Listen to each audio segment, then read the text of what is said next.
પણ જેલભરો આંદોલનની શરૂઆત થઈ ચૂકી છે। સુરતના વરાછામાં એસપીજીના કાર્યકરો અને પાટીદાર અગ્રણીઓ ભારે માત્રામાં એકઠા થયા હતા, જેમની વરાછા પોલીસ દ્વારા અટકાયત કરવામાં આવી છે।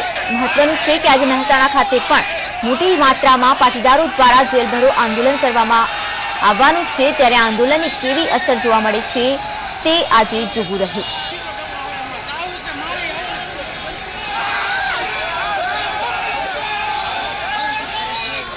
વધુ માહિતી માટે જોડાઈ ગયા છે મારા સંવાદદાતા વિનોદ દેસાઈ।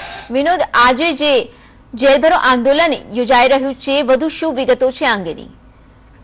જી વિધાતા, જે રીતે અગાઉથી જ એસપીજી દ્વારા જેલભરો આંદોલન આપવામાં આવ્યું હતું 17 તારીખના માટે નક્કી કરાય તે પ્રમાણે આજે સવારથી ઉત્તર ગુજરાત આજુબાજુના જે પાટીદારો હતા તે મહેસાણા એકત્રિત થવાના હતા અને દક્ષિણ ગુજરાતમાં સુરત ને ત્યાં વધુ એટલે પાટીદારો એકત્રિત થાય અને ત્યાં જેલભરો આંદોલનનો કાર્યક્રમ પર જે હજી કાર્યક્રમ જે સમય નક્કી કરાયો છે તે પ્રમાણે અત્યારના જો આપણે વાત કરીએ તો મહેસાણામાં અને સુરતમાં પાટીદારો જેમ જેમ એકત્રિત થાય તેમ તેમ તેમની અટકાયત થઈ રહી છે અને હજી જે સમાચાર મળી રહ્યા છે આજુબાજુના વિસ્તારોમાંથી પણ પાટીદારો સુરત અને મહેસાણા પહોંચશે।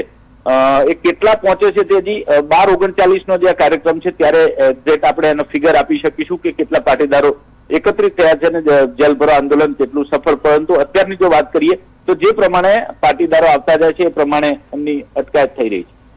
વિનોદ, આભાર માહિતી બદલ।